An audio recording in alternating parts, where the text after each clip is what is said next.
हमारा जो भक्ति ज्ञान कति बिगड़ चुका है, परमात्मा से हम कोसों दूर हैं। अन्य जो भगवान हमें कुछ भी नहीं दे सकते, केवल वर्कडन देते हैं, क्रियाक्रम दे सकते हैं, उन्हीं को हम सुप्रीम पावर मानकर उन्हीं पर आसक्त रहे और दुर्गति को प्राप्त होते रहे। परमात्मा गरीबदास साहिब जी कहते हैं कि हम कबीर भगवान कुलधनी को ना याद करके एक दूसरे को ही महिमा देते रहे। जगत का पेखना पेख्या, धनी का नाम ना लेखा। जो करने वाला है सब कुछ, जैसे गीता जी अध्याय नंबर 15 के श्लोक 16-17 में कहा है कि दो भगवान है, एक क्षर पुरुष एक अक्षर पुरुष। क्षर पुरुष ये ब्रह्म है जो ब्रह्मा विष्णु महेश का पिता है, और अक्षर पुरुष ये परब्रह्म है जो 21 सातसंग ब्रह्मांड का मालिक है। ये दोनों नाशवान हैं, इनके प्राणी, इनके लोकों में प्राणी भी नाशवान है। 17वें श्लोक में कहा है 15वें अध्याय के में कि उत्तम पुरुष तु अन्य परमात्मा इति उदाहरते, यानी पुरुषोत्तम सही भगवान, सही श्रेष्ठ भगवान, उत्तम परमात्मा। तो कोई इन ऊपर वर्णित दोनों क्षर पुरुष अक्षर पुरुष, क्षर ब्रह्म और अक्षर ब्रह्म से और है जो परम अक्षर ब्रह्म है, जिसके विषय में गीता जी अध्याय नंबर 8 के श्लोक नंबर 3 में कहा है। गीता जी अध्याय नंबर 8 के मंत्र 1 में अर्जुन ने पूछा कि प्रभु आपने जो अध्याय नंबर 7 के श्लोक 29 में कहा कि तत्ब्रह्म को और पूरे अध्यात्म ज्ञान को और पूरे कर्मों को जो जान लेता है तत्वदर्शी संत की शरण में जाकर, वो केवल जन्म मरण के लिए ही छूटने का प्रयत्न करता है, संसार की किसी वस्तु की चाह नहीं रखता। तो 8वें अध्याय के प्रथम मंत्र में अर्जुन ने पूछा फिर किम तत्ब्रह्म, वो तत्ब्रह्म क्या है? इसका 8वें अध्याय के 3रे मंत्र में उत्तर दिया है कि वो परम अक्षर ब्रह्म है। तो वो परम अक्षर ब्रह्म जो है, ये गीता जी अध्याय नंबर 15 के श्लोक 16 और 17 में तीनों का वर्णन किया। ब्रह्म, क्षर ब्रह्म यानी क्षर पुरुष, अक्षर ब्रह्म अक्षर पुरुष, और परम अक्षर ब्रह्म और परम अक्षर पुरुष, ये तीसरा परमात्मा वो है वो तीनों लोकों में प्रवेश करके सबका धारण पोषण करता है। वह वास्तव में अविनाशी है और वही परमात्मा कहलाता है।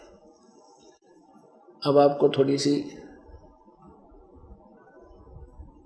काल की परिभाषा बताते हैं, परमात्मा की परिभाषा बताते हैं। परमात्मा उसे कहते हैं जो केवल सुख दे, भगवान जिसे कहते हैं केवल सुख दे, दुख ना दे, कभी कष्ट नहीं देता भगवान। भगवान के डिक्शनरी में, परमात्मा के इतिहास में, शब्दकोश में दुख शब्द नहीं और इम्पॉसिबल वर्ड नहीं, उसको भगवान कहते हैं जो दुख दे ही नहीं।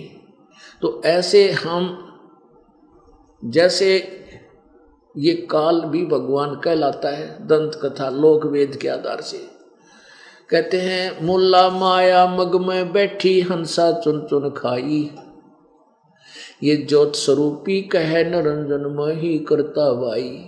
ज्योत, ये काल कहता है मैं भगवान हूँ, मैं ही करता हूँ। परमात्मा कहते हैं ये भगवान नहीं है, ये दंत कथा के आधार पर वैसे सूखी महिमा बना रहे हैं।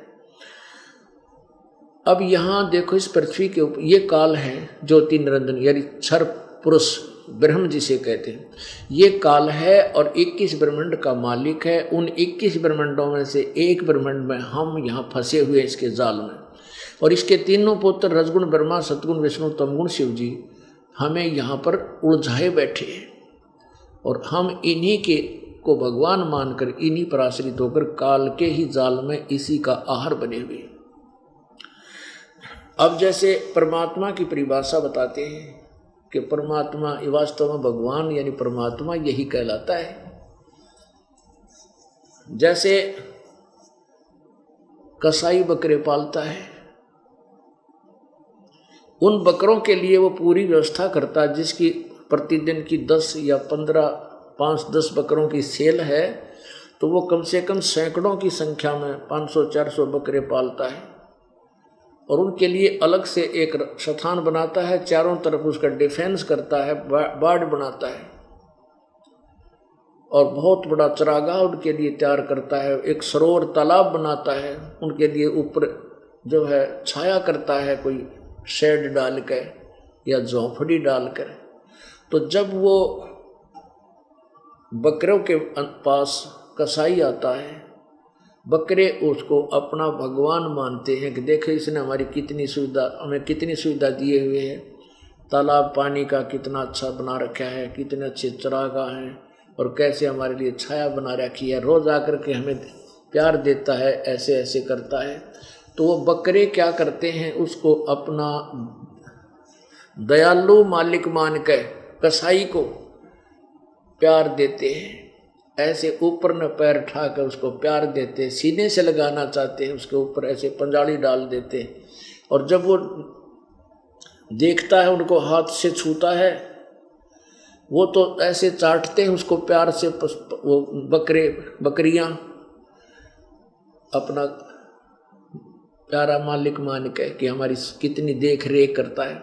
और वो देख रहा होता है, ये कै किलो का हो गया, कितने का बिकेगा, और वो बकरे न सोचे ये तुम्हें प्यार दे रहा है, उसको प्यार से चाटते हैं, ऐसे सिर मारते हैं उसको प्यार देने के लिए। अपने आत्माओं उन सुविधाओं को देखें तो बकरे न सोचे ये भगवान है। और फिर शाम के समय वो जब आ जा 10-20 बकरियों का ऑर्डर, तो भाई वो ना देखता किसका बेटा मरे कटेगा, किसकी बेटी कटेगी, कोई बाप मरेगा, कोई माँ मरेगी, डंडा लेकर 5-10 मोटे मोटे छांट के चालते कर लेता है और कड़च करवा देता है, बेच देता है। ऐसे ही ये काल भगवान है, ये ब्रह्म है ज्योति निरंजन, जो ब्रह्मा विष्णु महेश का पिता है। अब देखो इसने 21 ब्रह्मांड तप करके लिए, कल आपको सृष्टि रचना में सुना था, और ये उसके स्थान राम लटक गया इसमें बेमतलब। हम तो बगैर किसी काम के ना हमने ये हमें प्राप्त है, हम तो इसके साथ लटक का आगे जैसे चढ़कर बिना टिकट बैठ ले और फिर वो जेल में ठोक दिया जाता है, तो हम बिना टिकट आगे। अब इसने अब हमारे को मजदूर बना लिया और इसको श्राप लग गया कि 1 लाख मनुष्यधारी प्राणी नत खाओगा, इनके सूक्ष्म शरीर के गंध को खाओगा और 1.25 लाख उत्पन्न करेगा। इस श्राप के वश इसने हमारा यह दुरुपयोग किया। अब इसने देखो कितनी सुविधा दे रखी है, कितनी शीतल हवा चल है, ठंड हवा चल है, कितना बड़ा पृथ्वी, इस पर काजू किस्म सेब संतरे, बहुत सुंदर मेवा फल, और कितना अच्छा कणक गेहूँ ज्वार बाजरा सरसों, कितनी अच्छी नदियाँ बह रही हैं, मीठा जल है, और सूर्य कितना अच्छी तरह वो उदय हो रहा है फिर अस्त हो रहा है, कितनी अच्छी जड़ी बूटियाँ हैं। तो इन सुविधाओं ना देखा तो हमने सोचा ही तो भगवान ना पड़ा है भाई, ओहो भगवान कितना अच्छा हमारे लिए किसी सुविधाएं कर रखी हैं। और ये समझ में ना आवे थी उन बकरियाँ की तरह कि ये रोज किसी का माँ मर गया, किसी की बेटी मर गई, और किसी एक्सीडेंट में परिवार नष्ट होने लग रही, योग के कारण है। फिर हमने एक सोच लिया कि भाई ये मृत्यु तो होया करे, होती ही है तो होएगी, और कोई विकल्प नहीं था, अपनी थ्योरी कुछ तो दिल डॉक्टर बनानी पड़ेगी। तो पुण्यात्माओं, कबीर परमेश्वर वास्तव में भगवान है। सतलोक में जाने के बाद आपकी कभी मृत्यु नहीं होगी, आपका जन्म होगा, आप युवा होगे, युवा होने के बाद बुढ़ापा नहीं आएगा और कभी मृत्यु नहीं होगी। किसी चीज का अभाव नहीं, कोई गर्मी और सर्दी नहीं,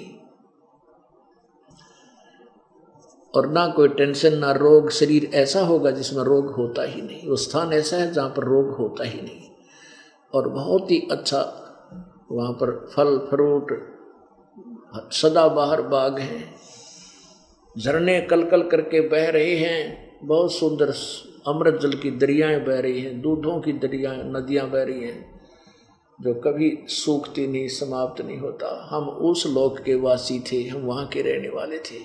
हम अपनी गलती से इस काल के साथ आगे इसने हमारी वो दुर्गति कर दी। होय होय पुण्यात्माओं, ये 100% सत्य कथा है जो दास ने कल आपको सुनाई, जो परमेश्वर कबीर जी ने अपनी प्यारी आत्मा धर्मदास जी को बताई थी। ये सत्कर्म हमने आज तक ये सत्य कथा नहीं सुनी, हमने रामायण और महाभारत के ऊपर टाला रखा था, कृष्ण लीला सुनी थी और उनके इतिहास पढ़ कर देखा, कलेजा मुँह को आता है, उनमें था कि बिरान माटी उन भगवाना के जिन हम इष्ट मान रहे थे। श्री रामचंद्र जी को देख लो, वो विष्णु अवतार थे। विष्णु जी को श्राप लगा नारद जी का, वो पृथ्वी पर आया। राजा दशरथ के घर कौशल्या से जन्म हुआ, फिर सीता से ब्याह हुआ, ब्याह होते वनवास हुआ, वनवास में सीता को अपहरण हुआ, फिर रावण के लट्ठम लट्ठा करोड़ों आदमी मर गए। जब रावण को मारा, लंका फूकी, खत्म करी, फिर सीता को लाया, अग्नि परीक्षा लेकर। रामचंद्र जी सीता जी की परीक्षा ली थी, वहाँ सब सैनिकों के सामने, लाखों के सामने, कि अग्नि के अंदर तू जल गई तो कलंक, तो यानी रावण से टच हो चुकी है, और नहीं जली तो तू निष्पाप है। अग्नि में बैठा दी चिता बना के, उसमें भी नहीं जली। सहर्ष घर ले आया श्री रामचंद्र जी अपनी पत्नी सीता जी को। और एक दिन, साल 2 साल के बाद, एक दिन में रात्रि में घूम रहे थे, अपना प्रजा के दुखों को जानने के लिए भेष बदल के एक धोबी अपनी पत्नी ने पीटा था, और वो कीता उसने धमकू दी होगी वो बेचारी। एक रात कीता अपने रिश्तेदारों का वहाँ चलेगी, फिर आएगी थी। तो उसको पीटता हुआ कह रहा था कि मैं दशरथ का बेटा रामचंद्र नहीं हूँ, जो इतने वर्ष तक 12 वर्ष तक रावण की कैद में रही, रावण के संग रही, उस पत्नी को स्वीकार कर लिया, मैं तुझे नहीं रखूंगा, उल्टा फलान फलान कर।